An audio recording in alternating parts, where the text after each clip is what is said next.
میرے خیال میں کلوز نہیں کر سکتے. اسٹریٹ ایجیٹیشن کے لیے ہم نے ایک لائحہ عمل دیا ہے. 8 فروری کو ہم یوم سیاح منانے کے ساتھ ساتھ ہم پہجام ہڑتال کی بھی ہم نے کال دی ہے اور ساتھ میں شٹر ڈاؤن ہڑتال کی بھی کال دی ہے.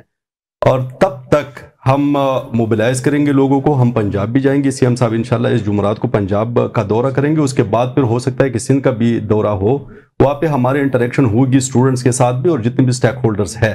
اسٹریٹ ایجیٹیشن پہ ہم بالکل کمپرومائز نہیں کرتے, لیکن اگر حکومت سنجیدہ ہے تو ہم مذاکرات کے آپشن کو بھی کھلا رکھنا چاہتے ہیں. اور یہ خان صاحب نے فیصلہ کیا تھا, خان صاحب کا ہی فیصلہ تھا کہ محمود خان اچکزئی اور علامہ ناصر عباس صاحب وہ مذاکرات کر سکتے ہیں, لیکن با اختیار لوگوں کے ساتھ وہ مذاکرات ہو.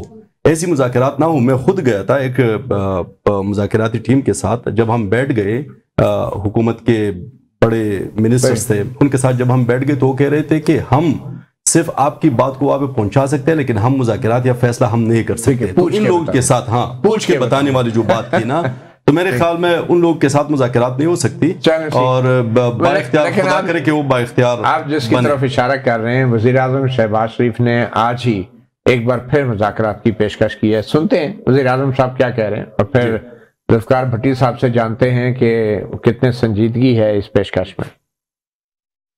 پی ٹی آئی اور ان کے جو ساتھی ہیں جو بات کر رہے ہیں, انہوں نے, میں نے آج اخبار میں پڑھا ہے ڈائلاگ کی, تو میں نے تو اسمبلی میں ڈائلاگ کی ان کو دعوت دی, اس سے پہلے بھی دعوت دی, اس کے بعد بھی دعوت دی. اگر وہ اس کے اوپر تیار ہے تو گورنمنٹ آف پاکستان بالکل تیار ہے. تو اخبار میں پڑھا ہے شہباز شریف صاحب نے کہ آپ جو پی ٹی آئی والے ہیں وہ مذاکرات کرنا چاہ رہے ہیں, تو شہباز شریف صاحب نے اخبار پہ پڑھ کے جتنا کوئک ایکشن لیا ہے, تو وہ واقعی آپ کے شہباز شریف صاحب جو ہیں پی ٹی آئی سے مذاکرات کرنا چاہتے ہیں؟ آپ کو کیا لگا اپنے وزیر اعظم کو سن کے؟ مطیع اللہ بھائی, آپ کو یاد ہوگا کہ جب عمران خان صاحب وزیر اعظم تھے, آپ اس دن سے یہ بات شروع کریں نا, تو اس وقت بھی شہباز صاحب لیڈر آف دی اپوزیشن تھے اور انہوں نے اس وقت مساق جمہوریت کہہ لیں, مساق جو ہے وہ اس کا اپنا معیشت کہہ لیں, اس پہ انہوں نے اس وقت بھی دعوت دی تھی کہ آپ حکومت میں ہیں اور ہم اپوزیشن میں ہیں اور ہم مل کے ملک چلائیں, اور تاکہ ہمارا ایک جمہوری کلچر جو ہے وہ ڈیولپ ہو. اس کے بعد جب وہ خود وزیر اعظم بنے اور پی ٹی آئی جو ہے وہ اپوزیشن میں آئی, اس وقت بھی انہوں نے دعوت دی. ہم نے تو متعدد بار اسپیکر صاحب نے, ابھی آپ کا جو قومی اسمبلی کا میرے بھائی کو پتہ ہے کہ جو سیشن گزرا ہے اس میں بھی انہوں نے دعوت دی. ہم نے تو پتہ نہیں کتنی دفعہ دعوت دی کہ آپ اپنے اس جو احتجاجی ایجنڈا اور آپ نے اپنی پارٹی کا نقصان کیا. لیکن ان کا معاملہ یہ ہے کہ جیسا یہ کہہ رہے ہیں کہ یہ ہمیں نہیں پتا کہ ہم نے کس سے بات کرنی ہے, تو خدا کے بندے اب دیکھیں نا, ان کی پارٹی میں کسی کو کوئی پتہ نہیں ہے کہ اصل ایجنڈا کیا ہے. پیچھے سے کبھی بہن کچھ کہتی ہے, جو پارٹی کا جو چیئرمین بنایا ہے وہ کچھ کہتا ہے, آپ کس کو سیریس لیتے ہیں کہتے ہیں؟ آپ زیادہ کس کو سیریس لیتے ہیں؟ ہم تو کسی کو بھی نہیں سیریس لیتے, کیونکہ ان میں کوئی سیریس ہے. میری آپ بات سنیں, آپ کس کو سیریس لیں, میری آپ بات سن لیں نا. ان کی کسی کو بات پیٹنٹ ہے, یہ انتشار کی پارٹی ہے. تو شہباز شریف صاحب نے یہ مذاق کی ہے جو ابھی پیش کر یہ شہباز شریف صاحب ہم نے پی ٹی آئی کو ایسے ہول سے بات کہا ہے. یہ اپنے میرے خیال میں سیریس ہیں, آپ مذاکرات کے لیے سیریس ہیں. بالکل ہم تو سیریس ہیں. ایک ملاقات کروانے کا اختیار ہے آپ کے پاس. کیوں جی, ملاقاتیں اب تک ہوتی رہی ہیں, کیا ہوا ہے؟ نہیں, ایک اور دیکھیں, ابھی آپ سنیں نا کہ ایما خان نے کیا کہا ہے کہ جو وکیل صاحب ملنے گئے تھے وہ اندر سے جی میسج لے کے گئے ہیں کہ جی احتجاج کرو. میری اب بات اس کا وہ لیگل اپنی جو ہے اوپینین وہ لینے گیا ہوگا یا وہ اس کام کے لیے گیا ہے. تو ان کا کام تو یہ ہے نا, جب بہن میں ملنے گئی کہ جی ہم تو غیر سیاسی ہیں, بہنیں ویسے ملاقات بھائی کے لیے گئی ہیں, باہر آ کے وہ سیاسی بیان دیتے ہیں.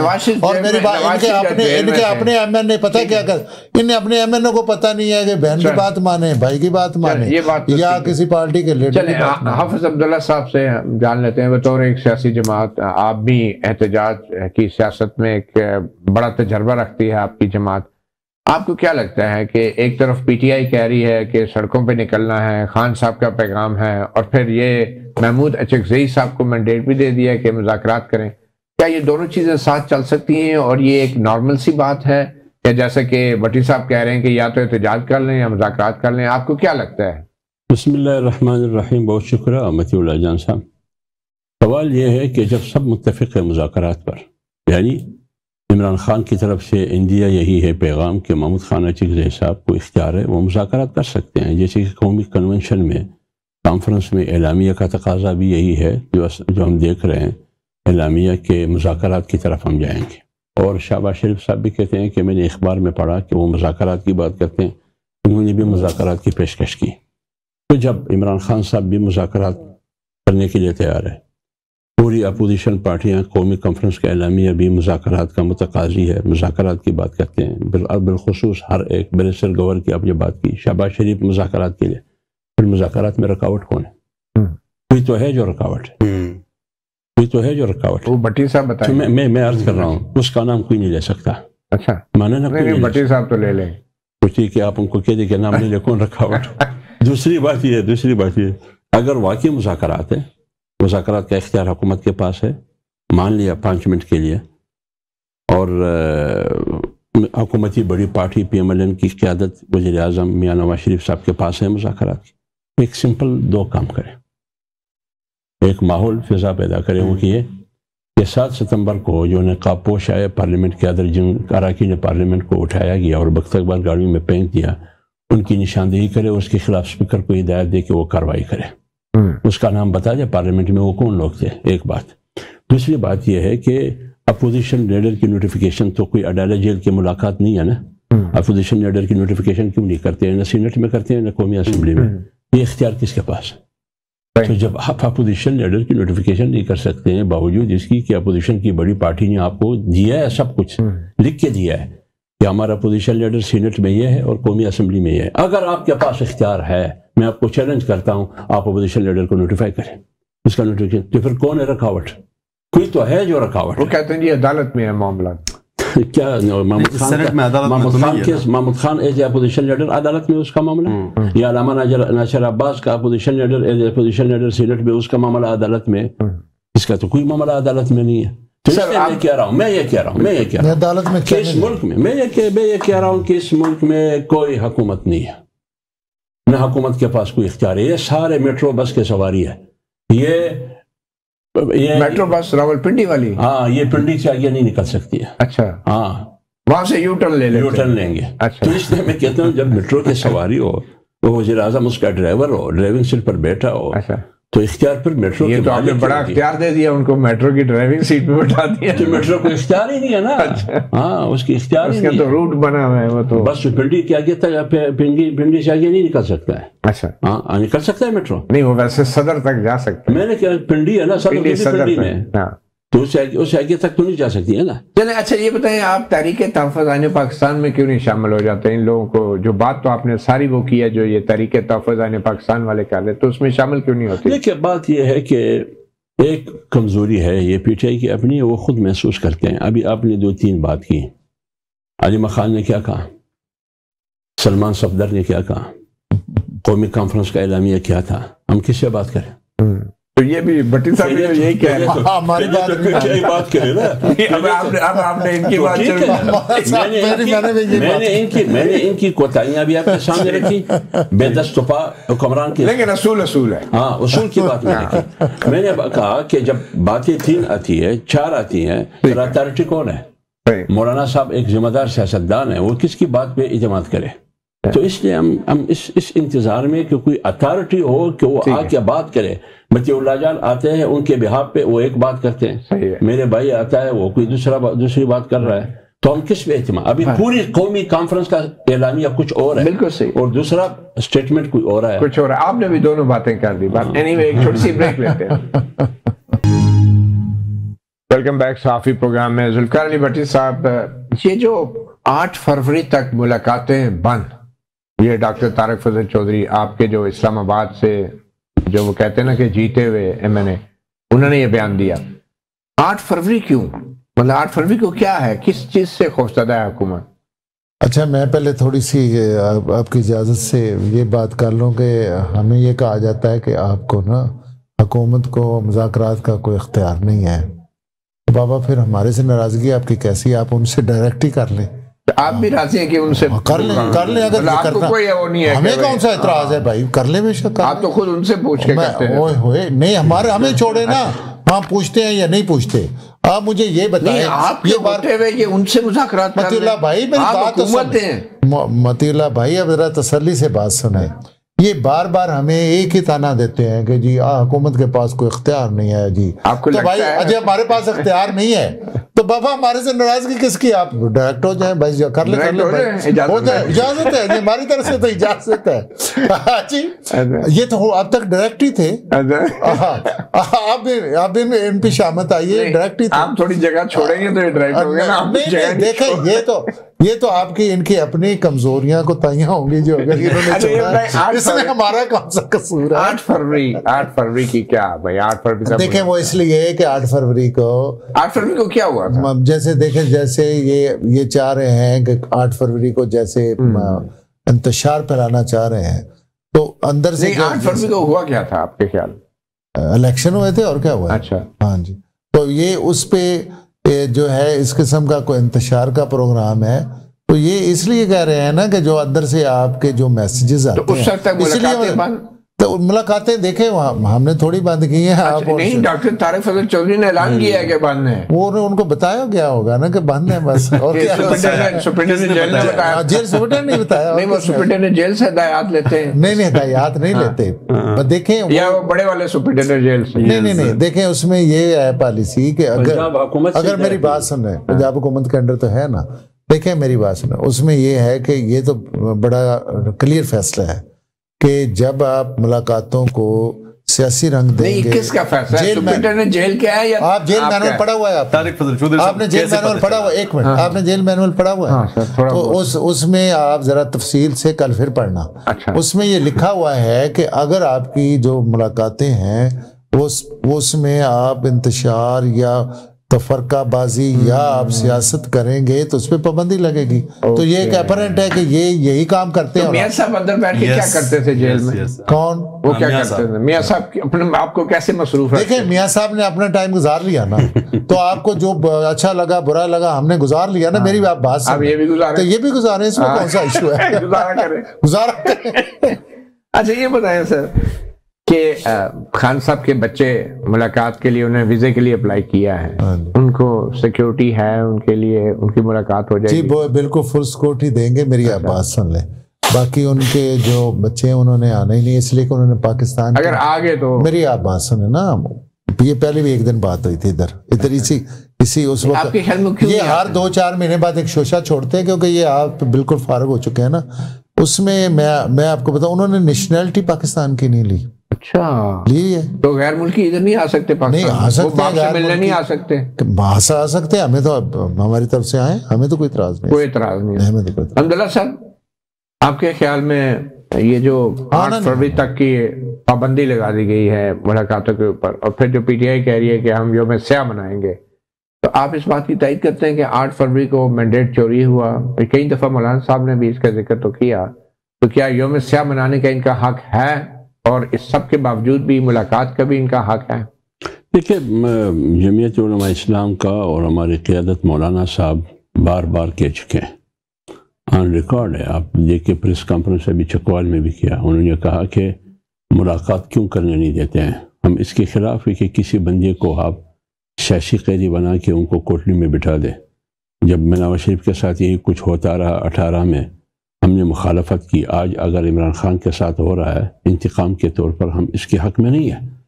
اور جہاں تک اپوزیشن جماعتوں کا جو انہوں نے فیصلہ کیا ہے, پی ٹی آئی اور دیگر جماعتوں نے, کہ 8 فروری کو ہم یوم سیاہ منائیں گے, اس بنیاد پر کہ 8 فروری کو الیکشن میں داندھی ہوئی تھی. یہ تو جمعیت علماء اسلام کا روز اول سے موقف ہے کہ 8 فروری کو الیکشن نہیں ہوا ہے, وہ تو آکشن تھا. وہ تو آکشن تھا. ہم پوری پاکستان کی بات کر رہے ہیں, پورے پاکستان کی بات کر رہے ہیں. آپ انہیں گمراہ نہ کریں. میں ویسے کہہ رہا ہوں وہاں تو کے پی کے میں تو پی ٹی آئی جیتی ہے نا. ہم پنجاب کی بھی بات کریں گے, ہم سندھ کی بھی بات کریں گے, ہم بلوچستان کی بھی بات کریں گے, ہم خیبر پختونخوا کی بھی بات کریں گے, ٹھیک ہے نا. پورے پاکستان کی بات کریں گے تو اس لیے زیادہ کہاں پہ ہوا؟ 8 فروری کا جو بڑا صوبہ ہے اس میں زیادہ ہوا ہے. 8 فروری کا جو الیکشن ہے وہ اکشن تھا. سیاہ ہم بھی منائیں گے. ابھی تک تو پارٹی نے فیصلہ نہیں کیا ہے. مجھے یقین ہے کہ وہ بھی اپنی طور پر اعلان کرے گی 8 فروری کو, کیونکہ 8 فروری واقعی پاکستان کی جمہوریت کے لیے, ایک پاکستان کی سیاسی امیج خراب ہونے کے لیے, یہ 8 فروری کا الیکشن کے نام پر ایکشن, یہ جمہوریت, آئین, پوری قوم کے چہرے پر ایک سیاہ دبا ہے. اور اس کے بعد جو جتنے بھی ترامیم ہوئی ہیں ان کے بارے میں آپ کیا کہتے ہیں؟ یہ جو ترامیم 27ویں ترمیم کی بالخصوص میں بات کر رہا ہوں, جو کچھ ہوا ہے اس نے ایک متفقہ آئین کو ایک متنازع آئین بنا دیا. اب آج اس 27ویں ترمیم کے بعد آپ اس متفقہ آئین کو متفقہ آئین نہیں کہہ سکتے ہیں, وہ ایک متنازع آئین بن گیا. دوسری بات یہ ہے کہ ترامیم کس مقصد کے لیے ہوتی ہیں؟ ترامیم ہوتی ہے قوم کے مفاد میں ہو یا ملک کی مفاد میں ہو. مجھے ایک نقطہ بتا دے میرے بھائی, ایک بتا دے, ایک کہ یہ نقطہ 49 کلاسز میں یا 59 میں جو آئین میں ترامیم ہوئی اس میں یہ قوم اور ملک کی مفاد میں ہے, یہ مجھے بتائے. لیکن یہ کس کی مفاد میں؟ نہ ریاست کی مفاد میں, نہ ملک کی مفاد میں, بلکہ شخصیات کی مفاد میں. اور چوتھی بات ہے کہ یہ قومی مفاد اور قومی سلامتی کے نام پر ملک کے ساتھ بھی کھلواڑ کیا جا رہا ہے, جمہوریت کے ساتھ بھی کھلواڑ کیا جا رہا ہے. کیوں بھائی, یہ کیوں کر قومی مفاد؟ ایک وزیر اعظم کو بٹھا دو, یہ قومی مفاد میں, اسی میں وزیر اعظم کو ہٹاؤ, وہ جو کل غدار تھا اس کو لا کے بٹھاؤ, اس کو جیل میں ڈال دو. کیوں کر رہے ہو بھائی؟ قومی مفاد میں, کیونکہ قومی سلامتی خطرے میں ہے. تو نواز شریف بھی سیکورٹی رسک تھے, بینظیر بھی سیکورٹی رسک تھے, اور کل عمران خان کے بارے میں کہتے ہیں کہ وہ سیکورٹی رسک ہے. بڑا غلطی ہے تو سب سے ہوئی. یہ غلطی نہیں ہے, جان بوجھ کر کیا جا رہا ہے, اس کو غلطی نہیں کہا جاتا. اب مجھے بتائیے کہ اس ملک میں معیشت مستحکم ہے. پاکستان کی معیشت کی 3 ستون ہیں جو پاکستان کی معیشت اس پر کڑی ہے: صدقہ, قرضہ, کرایہ. بالکل صحیح. بتایا کوئی کام کیا پاکستان؟ اس کے اوپر بھی بات کریں گے, مگر 26ویں ترمیم پہ تو آپ نے بھی غور نہیں. دیکھیں میں ایک بات عرض کر لوں, 26ویں آئینی ترمیم اور 27ویں میں بہت بڑا فرق ہے. 26ویں کی وجہ سے 27ویں نہیں, میرے یاد سنیے, یہ الگ بات ہے کہ میں نے آپ کو پہلے بھی کہا کہ یہ 26ویں ترمیم کہاں سے آیا, وہ 27ویں آئینی ترمیم کہاں سے آیا؟ ایک ہی جگہ سے آیا. تو 26ویں آئینی ترمیم کو برک لگایا مولانا فضل الرحمان نے, جو 5 ہفتے 7 ہفتے تک مذاکرات ہوتے رہے, ورنہ انہوں نے اتوار بازار پارلیمنٹ میں لگایا ہوا تھا, اسے رات کو سب کچھ ہونا تھا. 26ویں سے آئینی بینچ بنا, آئینی بینچ نے 2/3 دی, 2/3 نے 27ویں ترمیم کر نہیں. دیکھیں آئینی بینچ بنا, جو کچھ بھی ہوا, اگر آپ کی ججز اس کو غلط استعمال کرتے ہیں, اگر جو لیڈنگ پارٹی ہے وہ غلط استعمال کرتے ہیں, بہرحال آپ سے وعدہ خلافی بھی ہوئی نا, وہ چیف جسٹس کسی اور کو بنا دیا. وعدہ خلافی ایک بار نہیں ہوئی, کئی بار. امجد علی خان صاحب, امجد علی خان صاحب یہ بتائیں کہ فواد چودھری صاحب آپ کے پرانے ساتھی ہیں پی ٹی آئی کے, ان کے ساتھ عمران اسماعیل صاحب ہیں اور مولانا محمود صاحب ہیں, یہ تینوں انہوں نے ایک اپنی خود ساختہ نیشنل ڈائیلاگ کمیٹی NDC بنائی ہے. NDU بھی بنا سکتے ہیں, لیکن انہوں نے کہا کہ بھئی ہم مذاکرات کریں گے. NDC کا مطلب ہے نیشنل ڈیفنس کالج. اچھا نہیں, یہ کمیٹی ہے, یہ نیشنل ڈائیلاگ کمیٹی. تو فواد, بیرسٹر گور علی خان کو میں نے سنا آج وہ کہہ رہے تھے کہ جو بھی مذاکرات کرتا ہے جس سے عمران خان صاحب کی رہائی ہو سکتی ہے, ہم اس مذاکرات کی مخالفت نہیں کریں گے. تو آپ فواد چودھری صاحب کی اس NDC کی حمایت کرتے ہیں؟ وزیر خان کا اپنا موقف ہے اس کے بارے میں کہ جو لوگ اس وقت پارٹی چھوڑ کے گئے ہیں ہم ان پہ اعتبار نہیں کر سکتے. تو میرے خیال میں ان کو مذاکرات کی, اور جو پارٹی میں ہے ہی نہیں آپ ان پہ تو اعتبار کر رہے ہیں, محمود اچکزئی صاحب دوسری پارٹیوں پہ, تو یہ تو چھوڑ گئے. وہ تو ہمارے ساتھ ہے الائنس میں, وہ الائنس کے ایک موومنٹ کو چلا رہے ہیں اپوزیشن کے, اور ان کو اختیار دیا گیا ہے خان صاحب کی طرف سے. دوسری ویری امپورٹنٹ مولانا صاحب کے بات کہ مولانا فضل الرحمان صاحب کیوں شامل نہیں ہوئے ہمارے قومی کانفرنس میں. ہم خود گئے تھے, میں اس کمیٹی میں تھا جو ہم دعوت لے کے وہاں پہ گئے تھے. مولانا صاحب نے ایک شرط رکھی تھی کہ آپ 26ویں آئینی ترمیم کی اس میں بات نہ کریں, اور دعوت نامے میں 26 آئینی ترمیم کو لکھا تھا محمود خان اچکزئی نے خود, تو صرف اسی وجہ سے کہ چونکہ مولانا صاحب نے ووٹ دیا تھا 26 تو اسی وجہ سے وہ نہیں آ سکے. اس سے پہلے جو ہمارا قومی جرگہ جو ہمارا جرگہ ہوا تھا خیبر پختونخوا میں, اس میں مولانا صاحب آئے بھی تھے وہاں پہ, اور مولانا صاحب نے ہمارے ساتھ یہ وعدہ بھی کیا ہے کہ اس تحریک کے حوالے سے, اور ہم بھی انشاءاللہ جائیں گے, مولانا صاحب کو دعوت دیں گے 8 فروری, جس طرح مولانا صاحب نے بات کی کہ 8 فروری کی تحریک کو مولانا کی تحریک میں مولانا صاحب کو شمولیت کی دعوت دیں گے. اچھا, میں فواد چودھری صاحب کی طرف آنا چاہ رہا ہوں کہ اگر فواد چودھری صاحب کی کوششوں کی وجہ سے خان صاحب کی رہائی ہو جاتی ہے تو 100 بسم اللہ, پی ٹی آئی کو اعتراض تو نہیں ہونا چاہیے. دیکھیں, ہم میرے خیال میں کہ ان لوگوں پہ آپ کس طرح اعتبار کر سکتے ہیں. حکومت کر رہی ہے اعتبار, تو آپ بے شک نہ کریں. آپ کو تو خان صاحب کی رہائی چاہیے نا جی. نہیں, ان کے پاس کیا, آپ مجھے بتائیں کہ کریڈیبلٹی کیا ہے ان کی اس کمیٹی کی. ان کے پاس آپ یہ بات کر کے ان کی کریڈیبلٹی کو اور خراب کر رہے ہیں, جو تھوڑا میرے خیال میں اس پہ بہت مرتبہ ہم بات کر چکے ہیں. جو چلے ہوئے کارتوس ہے, ہم ان پہ بالکل اعتبار نہیں کر سکتے. کبھی چلے ہوئے کارتوس سے کام آ جاتا ہے, بالکل کام نہیں آتا. آواز تو نکال دیتے آواز نکال سکتے ہیں لیکن کام نہیں آ سکتے. ہمارے بھائی نے بات کی انتشاری سیاست کی, میں اس کا جواب دوں گا کہ انتشاری سیاست کی اگر ہم بات کریں تو 1990 میں سپریم کورٹ پہ حملہ کس نے کیا تھا؟ جب 2017 میں نواز شریف صاحب کو نکالا گیا تو یہ نعرہ کس نے بلند کیا تھا کہ ووٹ کو عزت دو, اور وہ مشرف صاحب کے جہاز کس نے اغوا کیا تھا, اس کا ذکر نہیں کرتے آپ. اچھا, تو اصل میں میرے خیال میں انتشاری سیاست کی اگر شروعات ہوئی ہے یہاں پہ, تو انتشاری سیاست کی سب سے اگر بڑی جماعت ہے تو مسلم لیگ نون خود ہے. لیکن جب یہ لیٹ جاتے ہیں تو بالکل اسٹیبلشمنٹ کے آگے پھر آپ بے شک ٹھنڈا پانی اس پہ گرا دے لیکن پھر بھی یہ نہیں اٹھیں گے. چلیں, آپ کا پہلی بار تھا اسٹیبلشمنٹ کے ساتھ, تو ان کا تو کئی بار کا تجربہ ہے. عبداللہ صاحب کوئکلی, آج یہ جہاز بیچ دیے, پی آئی اے بک گئی ساری, افسوس تو ہے, قومی اثاثہ تھا, لیکن چلیں اپنوں نے ہی خرید لیا. تو آپ کو کیا لگتا ہے کہ دیکھیے, اللہ اس کو ہم دعا کرتے ہیں کہ یہ پاکستان کے لیے معاشی ترقی کا ذریعہ بنے. ہم ہر اس چیز کی مخالفت نہیں کریں گے جس میں جمعیت علماء جس میں پاکستان کی معیشت کی مضبوطی کے اثرات موجود ہوں, لیکن ابھی تک تو وہ اثرات بعد میں دیکھیں گے کہ کیا اثرات ہوں گے. لیکن ایک چیز ہے کہ پاکستان کا جو ایئر لائنز ہے انٹرنیشنل فضا میں, یہ پہچان پاکستان کی ختم ہو جائے گی. اچھا, ہاں, جھنڈا بھی رہے گا, نام بھی رہے گا, پہچان تو رہے گی. جو بھی ہے نا, جو بھی ہے, یہ میں ایک بات عرض کر لوں. دوسری بات یہ ہے کہ وہ پہچان ختم ہو جائے گی. دوسری بات یہ ہے کہ پی آئی اے پوری دنیا میں اس کی حیثیت 60 کے دہائی میں کیا تھی؟ نمبر 1 رہے نا. اس وقت سے لے کر آج تک پی آئی اے خسارے میں کیوں چلی گئی, اس کا ذمہ دار کون ہے؟ کیا اس کا تعین کیا گیا ہے؟ اس کا تعین نہیں کیا گیا ہے کہ کون ذمہ دار ہے کہ پی آئی اے کو خسارے میں چلتی. ویسے بٹی صاحب کی طرف ایک بات اور کہ انٹرنیشنل انویسٹرز کیوں حصہ نہیں لے رہے ہیں. اس کا مقصد یہ ہے کہ پاکستان کی معاشی پالیسی پر دنیا کو کوئی بھروسہ اور اعتماد نہیں ہے. اس کی بنیادی وجہ کیا ہے؟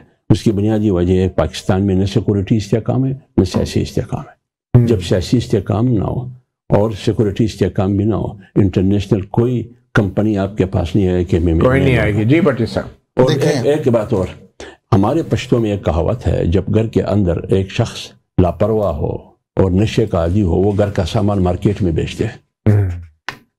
لیکن یہ تو ہر دور میں یہ سامان بیچنے کی کوشش کی گئی. گھر کے میں نے آپ کو پہلے کہا, وہ تو ہر دور میں, وہ تو اس دور میں بھی جب آپ بھی حکومت میں خیبر پختونخوا اور بلوچستان کی معدنیات کسی کو بھی پتہ نہیں ہے آپ نے کتنے داموں پہ بیچا.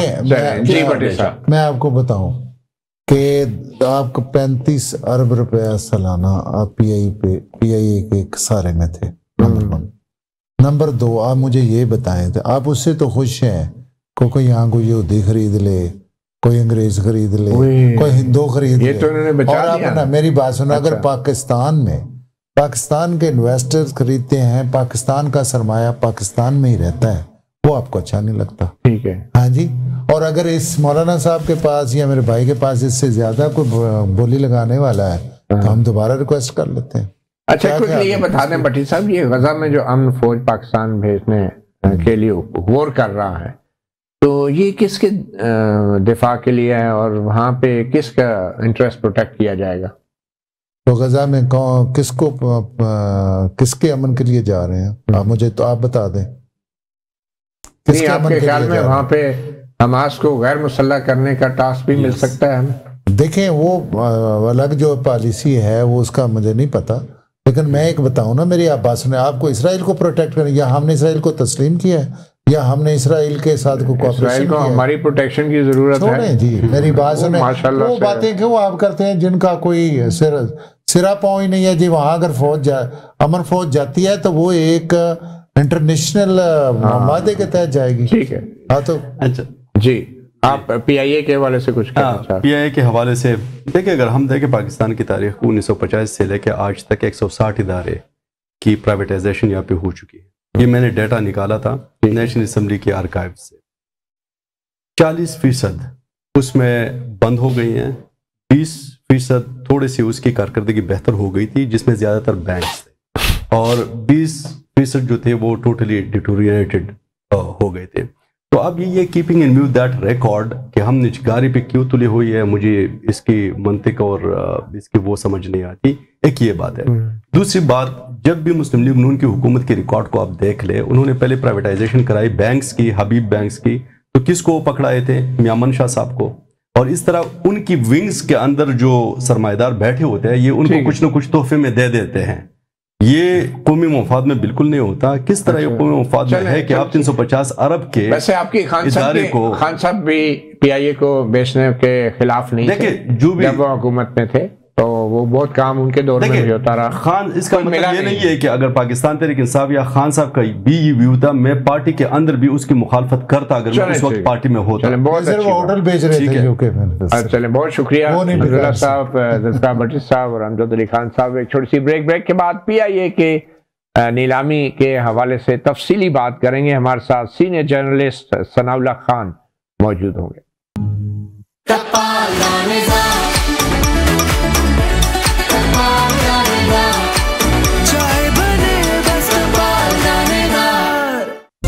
سنسلک تھک اینڈ لانگ، اس میں ہے یوگرٹ پروٹین اور کیراٹن کا سپر مکس، جس سے بال دکھے 2 گنا زیادہ گھنے اور ممکن کرے ہر ہیئر سٹائل. کیسا لگا ہمارا سٹائل اس شادی سیزن؟ جب بال ہوتے کوئی بھی سٹائل کرو پک.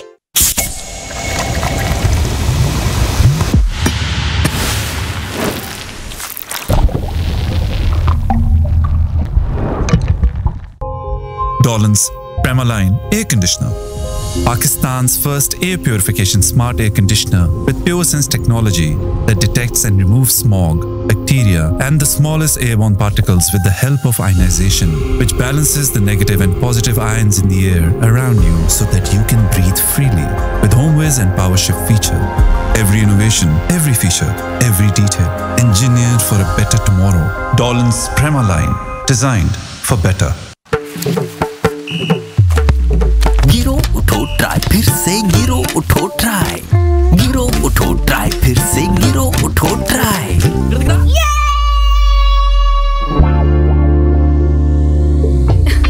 دھوئیں ان گہرے سخت داغوں کے لیے ہے نیا Surf Excel deep action technology کے ساتھ. یہ ان ضدی گہرے داغوں کو بھی کپڑے کی اندرونی لیئر سے پوری طرح کھینچ نکالے. تو داغوں سے کیا ڈرنا، سرف ایکسل ہے نا.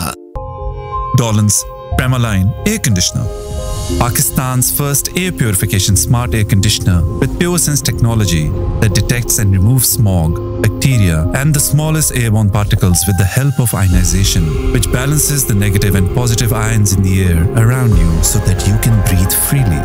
With HomeWiz and PowerShift feature, every innovation, every feature, every detail, engineered for a better tomorrow.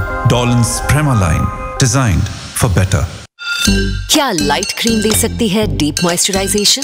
New Pond's Hydra Miracle light moisturiser ceramide pro اور وٹامن ای کے ساتھ. اس کا لائٹ ویٹ اور نان سٹکی فارمولا موئسچرائز کرے 10 layers deep تک بنا چپ چپ for ultimate soft and smooth skin. Miracles happen.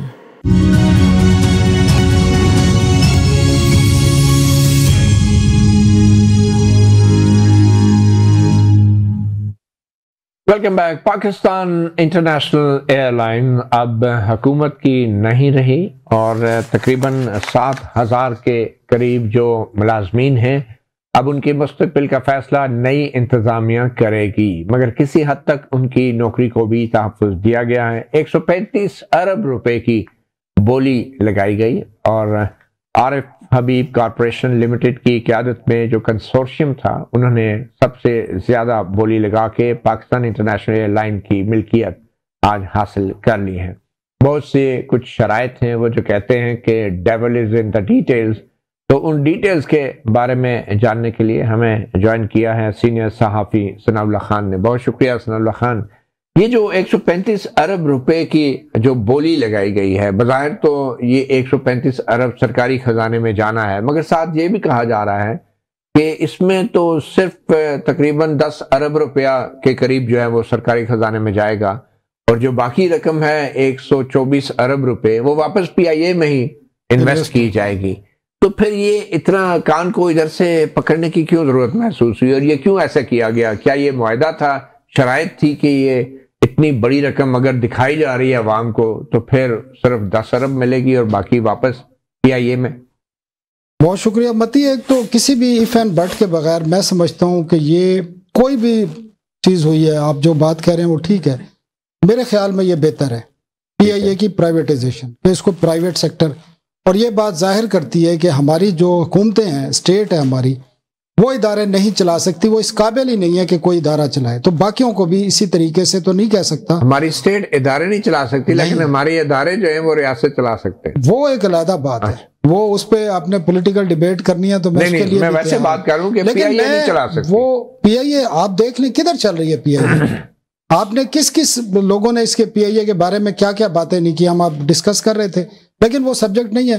لیکن میں آپ کو بتاؤں وہ بالکل نظر آ رہا ہے، ہر انٹلیکچوئل کو نظر آ رہا ہے جو سمجھتے ہیں کہ یہ 135 ارب نہیں ہے، یہ وہی ہیں جو پہلی دفعہ جب ایک کوشش کی تھی 10 ارب کی بولی آئی تھی، آج بھی 10 ارب اور 20 کروڑ روپے ہی کیش ملیں گے، باقی انہوں نے انویسٹمنٹ کرنی ہے 5 سال کے اندر، وہ ایک دن میں بھی نہیں کرنی۔ تو بالکل آپ کہہ سکتے ہیں کہ کان ادھر سے پکڑ لیں یا ادھر سے پکڑ لیں، لیکن پرابلم یہ ہے، اور اگر اس کا پورا پروسیس دیکھیں نا، جب یہ سیکنڈ سیشن اس کا جو شروع ہوا پرائیویٹائزیشن کا اور ایکسپریشن آف انٹرسٹ مانگے گئے، تو آپ حیران ہوں گے پوری دنیا سے کسی نے انٹرسٹ شو نہیں کیا۔ جو 8 پارٹیاں آئیں، کنسورشیم آئے یا انڈیویجول پارٹیاں، کمپنیاں آئیں، وہ لوکل ہی تھیں، اور یہ لوکل ہی 4 کمپنیاں بعد میں 5 پہلے شارٹ لسٹ ہوئیں، 5 میں سے ایک چلی گئی، پھر ایک اور چلی گئی، اب 3 نے بڈنگ میں حصہ لیا اور 3 کا ریزلٹ آپ کے سامنے ہے۔ اور یہ جو آپ کو نظر آئی ہیں نا باتیں، 135 ہے، یہ پہلے ان سے نیگوسیشن کی گئی ہیں بہت زیادہ، اور ان کو بتا دیا گیا تھا کہ آپ نے 92.5% جو آپ بڈ دیں گے وہ آپ نے واپس انویسٹ کرنی ہے اس میں۔ مطلب ہے کہ آپ جو ٹھیکیدار ہے جو نیا لے رہا ہے اس کو وہ پیسے واپس کر رہے ہیں آپ، تو ایکچولی اس نے 10 ارب 20 کروڑ ہی دینے ہیں، جو مگر اس کا ایک فائدہ بظاہر ہوا ہے ثناء اللہ صاحب کہ آپ نے باؤنڈ کر دیا ہے کامیاب بولی دہندہ کو کہ وہ اتنے پیسے لگائے گا۔ جی انہوں نے عارف جو کنسورشیم کو ہیڈ کر رہے ہیں عارف حبیب، انہوں نے بعد میں ٹاک کرتے ہوئے کہا ہے کہ 125 ارب ہم اس میں انویسٹ کریں گے، یہ وہی پیسے ہیں جو بولی کے ہیں، اور انہوں نے کہا ہے کہ اس وقت جو تیاروں کی تعداد ہے وہ ٹوٹل 14 ہیں، انہوں نے کہا جو آپریشنل ہے۔ عارف حبیب صاحب نے بولی کے فوراً بعد کیا کہا؟ مجھے امید ہے کہ انشاءاللہ یہ نیا کیپٹل جو کمپنی کے اندر جائے گا اور اس سے جو بھی ایئر لائن کے جو مسئلے مسائل ہیں وہ الحمدللہ حل کرنے میں جو ہے وہ مدد کر سکتے ہیں۔ ایکسپینشن پلان کتنے ایئرکرافٹ ہوں گے، کتنے ملازمین بڑھائیں گے مزید؟ اس میں دیکھیے انیشیلی جو ہے وہ تو 40 جائیں گے، ابھی اس وقت جو ہے کوئی 18-19 ہیں، اور اس میں سے آپریشن 13-14 ہیں، اس کو پہلے فیز میں جو ہے وہ 38 کریں گے، پھر 65 کریں گے، اور پھر ڈپینڈنگ آن دی ڈیمانڈ انشاءاللہ اس کو اور بھی جو ہے وہ بڑھانے۔ آپ نے سنا ثناء اللہ صاحب، صرف ناظرین کو یہ بتاتے چلیں کہ جو 135 ارب روپے کی بولی لگی ہے امریکی ڈالرز میں یہ 48 ملین ڈالر بنتے ہیں، اور جو تقریباً 18 یا 19 جہاز ہیں، تو ایک بوئنگ 777 کی قیمت، نئے جہاز کی قیمت، وہ تقریباً 400 ملین ڈالر سے بھی زائد ہے۔ تو جو بولی لگی ہے ثناء اللہ صاحب وہ پی آئی اے کے ایک جہاز کی قیمت سے بھی بہت کم ہے۔ یہ صرف یہ نہیں ہے، یہ دیکھیں آپ کو جو بات نظر آ رہی ہے، صرف یہ نہیں کیا انہوں نے، پی آئی اے کی پہلے انہوں نے پرائیویٹائزیشن سے پہلے 2 کمپنیاں بنائیں، ایک کنپنی PIA ہولڈنگ کمپنی بنائی اور PIA کی جتنی لائبلٹیز تھیں وہ حکومت نے اپنی جیب میں ڈال لی، وہ 650 ارب روپے ہے، وہ علیحدہ ہے، وہ بھی انہوں نے. اب آپ ساری چیزیں جب مائنس اور پلس کریں گے تو پھر تو آپ بہت زیادہ خسارے. تو یہ 650 ارب روپے اب حکومت پے کرے گی؟ وہ حکومت پے کرے گی، بلکہ عوام پے کریں گے. جی وہ تو، لیکن عوام یہ بھی تو دیکھیں نا کہ ہر سال PIA کے خسارہ بھی تو پاکستان کی جو عوام ٹیکس دیتی ہے اس سے پے ہو رہا تھا.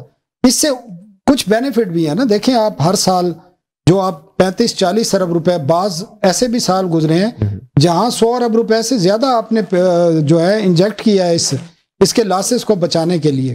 لیکن مجھے یہ بتائیں کہ یہ اتنا بڑا جو نقصان ہے، میں سمجھتا ہوں یہ نقصان ہے ایک اسٹیٹ ایسٹ کا، یہ اس کا ذمہ دار کون ہے؟ دیکھیں میں نقصان نہیں سمجھتا، میں آج بھی سمجھتا ہوں ماضی میں. لیکن چلیں یہاں تک PIA کو پہنچانے کا ذمہ دار کون ہے؟ یہ آپ کی سیاسی جماعتیں ہیں، آپ کے جو لوگ ان کو چلاتے رہے ہیں، آپ کی بیوروکریسی ہے، آپ کی منسٹری ایویشن ہے، منسٹری ڈیفنس ہے جو اس کو چلاتے رہے ہیں، بہت ذمہ دار ہیں. سیاست دان ذمہ دار ہے، وہاں کی یونین ذمہ دار تھیں جو PIA کی یونینز بنی ہوئی ہیں، وہاں پر جو انڈکشن کی گئی. اور آپ کو یہ ایک ویسے جنرل ہی ہے پاکستان میں جو سسٹم ہے نا گورننس کا، اس میں اسٹیٹ کے انڈر جو ادارے چلتے ہیں وہاں پر گورننس اسی طرح ہوتی ہے. اسٹیل مل کی مثال ہے، ابھی یوٹیلٹی سٹور بند ہوا ہے آپ کے سامنے، PWD ہے، پاسکو بند ہونے جا رہا ہے، اس کی اناؤنسمنٹ کر دی ہے پرائم منسٹر نے کہ پاسکو بھی بند کر رہے ہیں، اور بہت ساری چیزیں. لیکن اس کے کچھ نقصانات بھی ہوں گے. پاکستان میں کچھ سوشل رسپانسبلٹی بھی ہوتی ہیں حکومتوں کی، اور خاص کر ایئر لائن کے شعبے میں ہماری سوشل رسپانسبلٹی ہیں. ہماری کئی جو فلائٹ چلتی ہیں وہ سوشل رسپانسبلٹی کے تحت چلتی ہیں. مطلب ہے گلگت چلتی ہیں، اسکردو چلتی ہیں، آپ کا چترال چلتی ہیں. بلوچستان میں بہت سارے 4-5 ایسے ایئرپورٹ ہیں جہاں جو کمرشلی وائبل نہیں ہے لیکن وہاں پر وہ چلائی جاتی ہے. دیکھیں فضا کے اندر تو آپ نے سارے آپریشن جو اسٹیٹ کے تھے وہ بھی پرائیویٹائز کر دیے. جو زمین کے اندر ہیں، زمین پہ جو میٹرو بسز آپ چلا رہے ہیں یہ تو سارے سبسیڈائزڈ ہیں، اسٹیٹ کے سپورٹ کی مدد سے چل رہے ہیں. تو یہ تضاد نہیں ہے؟ بالکل تضاد ہے، یہ بالکل نہیں ہونا چاہیے. یہ تمام چیزیں کمرشلائز ہونی چاہیے اور پرائیویٹ سیکٹر کو کرنی چاہیے. اور الٹیمیٹلی یہ کرنا پڑے گا ان کو. جب خسارے بڑھیں گے، جب آپ کے پاس سبسڈی پے کرنے کے لیے پیسے نہیں ہوں گے تو پھر آپ الٹیمیٹلی آپ نے ان کو بھی پرائیویٹائز کرنا ہے. ابھی تو یہ سیاسی بنیادوں پر ایک پولیٹیکل بینیفٹ لینے کے لیے یہ چیزیں کی جا رہی ہیں، لیکن یہ گلے میں ایک توق بن جائیں گے الٹیمیٹلی، جس طرح ماضی میں بنتے رہے اور اب PIA بنا ہے. ایک میں آپ کو ضرور بتا دوں، اس طرح کی پرائیویٹائزیشن یہ نہیں ہونی چاہیے جس طرح PTCL کی ہوئی تھی. آج 22 سال ہو گئے ہیں PTCL کی نجکاری کے $800 ملین آج بھی اتصالات نے آپ کو نہیں دیے. پاکستان ترلے کر چکا ہے، سب کچھ کر چکا ہے، آج بھی اس نجکاری، کامیاب نجکاری اس کو کہتے ہیں، لیکن $80 کروڑ اگر آپ اس پہ انٹرسٹ لگائیں تو وہ $2 بلین سے زیادہ ہیں، جو آج بھی ہمارے جو برادر اسلامی ملک ہیں ان کی کمپنی ہے وہ آپ پاکستان کو نہیں دے سکی. وہ آپ کو رول اوور جو کرتے رہتے ہیں. بٹ اینی وے یہ کنسورشیم جو عارف حبیب صاحب کا ہے، اس کے اندر ایک فاطمہ فرٹیلائزر کمپنی لمیٹڈ ہے، ایک سٹی سکولز پرائیویٹ لمیٹڈ ہے، ایک Lake City Holdings private limited ہے. ان کمپنیوں کے حوالے سے کچھ آپ بتانا چاہیں گے کیا؟ دیکھیں یہ مسئلہ یہ تھا کہ جب یہ انہوں نے ایکسپریشن آف انٹرسٹ مانگے اور یہ جب 8 پارٹیاں آئیں، وہ موسٹلی پارٹیاں لوکل ہی تھیں، تمام کی تمام، کوئی انٹرنیشنل فرم نہیں ہے. پاکستان میں کوئی اتنی بڑی فرم نہیں ہے ایک اکیلی کہ وہ اس کی اتنا بڑا ہیوج ایک جو ہے پروجیکٹ اس کو آن کر سکے. تو یہ انویسٹمنٹ کا ایشو تھا، اور یقیناً اس کے پیچھے پرائیویٹائزیشن کمیشن اور ہمارے کچھ اداروں نے یہ تمام چیزیں موبلائز کی ہیں، ان کمپنیوں کو اکٹھا کیا ہے، جس کے بعد جا کے یہ ممکن ہوا ہے. ورنہ ممکن نہیں تھا. ورنہ آپ نے دیکھنا ایک دفعہ انہوں نے جو اسٹرگل کی تھی پرائیویٹائز کرنے کی، وہ ایک ہی کمپنی رہ گئی تھی اور انہوں نے 10 بلین کی دی تھی، اتنی ہی دی تھی، لیکن اس میں انویسٹمنٹ کی جو تھی وہ کمٹمنٹ نہیں تھی کہ کتنی انویسٹمنٹ کرنی ہے. اس میں تھوڑا فاطمہ فرٹیلائزر کمپنی لمیٹڈ کے حوالے سے آپ کچھ بتانا چاہیں گے، یا سٹی سکولز پرائیویٹ لمیٹڈ؟ دیکھیں ہر ایک کی اپنی اپنی ایک وہ ہے. اگر بیلنس شیٹ دیکھیں گے تو یہ بنیادی طور پر یہ تمام نے مل کر یہ جو ہے نا 135 ارب روپے ہے، جس میں 10 ارب حکومت کو دینے ہیں 90 دن کے اندر، اس میں کچھ اماؤنٹ ہوگی، باقی آپ کو پتا 1 سال کے اندر دینی ہے. اور جو انویسٹمنٹ کرنی ہے باقی جو 125 ارب روپے ہیں، اسی میں سے 135 میں سے وہ 5 سال کے دوران کرنی ہے، اور یہ تمام کمپنیاں مل کر کریں گی. اب یہ بزنس کیا کر رہی ہیں؟ فاطمہ فرٹیلائزر آپ کو پتا ہے فوجی فاؤنڈیشن کا ایک ادارہ ہے، کوئی کسی اور کا ادارہ ہے، اور اس میں یہ بھی ہے کہ کچھ پارٹیاں جنہوں نے بیڈنگ میں حصہ نہیں لیا وہ بھی ان کے ساتھ انویسٹمنٹ میں جا سکتی ہیں. بیسیکلی انویسٹمنٹ پیٹرن ہے، کیونکہ جب انہوں نے جا کے اس پورے ادارے کو کھڑا کرنا ہے، اور میری کم از کم دعا ہے کہ پاکستان کا یہ ادارہ دوبارہ سے کھڑا ہو، لوگ اس میں سفر کرنا پسند کریں، کمرشلی بنیادوں پر بہتر ہو. اس کے پاس بڑے قیمتی جو ہیں روٹس ہیں دنیا کے، پی آئی اے کے پاس 78 روٹس ہیں، اور سب سے قیمتی چیز وہ ہے، آپ طیاروں کی بات کر رہے تھے، میں روٹس کی بات کر رہا ہوں. بالکل صحیح. طیاروں سے زیادہ قیمتی اس کے روٹس ہیں. لندن کا روٹس ہے، کینیڈا کا روٹ ہے، یو ایس کا ابھی آپ کو پتہ ہے بند ہے. انہوں نے ابھی تک وہ جو بین کیا تھا، وہ جو ایئر پائلٹس کا ایشو تھا اس کے بعد سے ابھی تک امریکہ کا روٹ پی آئی اے کا نہیں کھلا ہے. اگر وہ بھی کھل جائے تو یہ بڑے قیمتی روٹ ہیں. اچھا، یہ 78 مقامات کے جو ہوائی اڈوں پر لینڈنگ کے حقوق ہیں، 97 ممالک کے ساتھ فضائی سروس کے معاہدے ہیں. جی جی. اور لینڈنگ رائٹس 170 سے زائد ممالک کے، ایک ڈان نیوز کے مطابق 170 سے زائد ممالک میں لینڈنگ رائٹس. جی جی، ان کے رائٹس بہت قیمتی بھی ہیں اور بڑے مفید ہیں. اور بیرون ملک اثاثے ہیں جیسے ایک نیو یارک، نہیں وہ اس کا حصہ نہیں، وہ اس کا حصہ نہیں، بالکل نہیں ہے. وہ اس سے الگ کر دیا گیا ہے. بعض لوگ میں سن رہا تھا کہ وہ ایئرپورٹس کی بھی بات کر رہے تھے. ایئرپورٹ سول ایویشن کی ملکیت ہے، اور وہ بھی 3 ایئرپورٹس جو ہیں پاکستان کے بڑے، وہ بھی G2G بنیادوں پر وہ بھی لیز پر دیے جا رہے ہیں. آپ کے جو دوست ممالک ہیں ان سے بات چیت نیگوسیشن جاری ہے. اسلام آباد، کراچی اور لاہور یہ ایئرپورٹس بھی دے رہے ہیں. اچھا ثناءاللہ صاحب، ایک مجھے بڑا تضاد نظر آ رہا ہے. ایک طرف تو ریاست کاروبار کے اندر سے اپنے آپ کو نکال رہی ہے، اور دوسری طرف وہ خود بزنسز کے اندر آ رہے ہیں. اس کا کیا امپیکٹ ہوگا اوورال انویسٹمنٹ؟ آپ کی بات بالکل ٹھیک ہے. جو فلاسفی ہے نا، حکومت کو یہ پالیسی کلیئر کرنی پڑے گی اپنی. یا تو یہ اچھا، اس میں پی آئی اے میں ایک جو آئی ایم ایف کی بھی شرط ہے، 31 دسمبر کی ڈیڈ لائن تھی. تو آئی ایم ایف باقی چیزوں پہ کیوں نہیں بات کرتا ہے؟ اور حکومت بھی ایک سٹیٹ پالیسی کیوں نہیں دیتی کہ حکومت کا بزنس سے کوئی تعلق نہیں ہوگا، حکومت کے اداروں کا بزنس سے کوئی تعلق نہیں ہوگا؟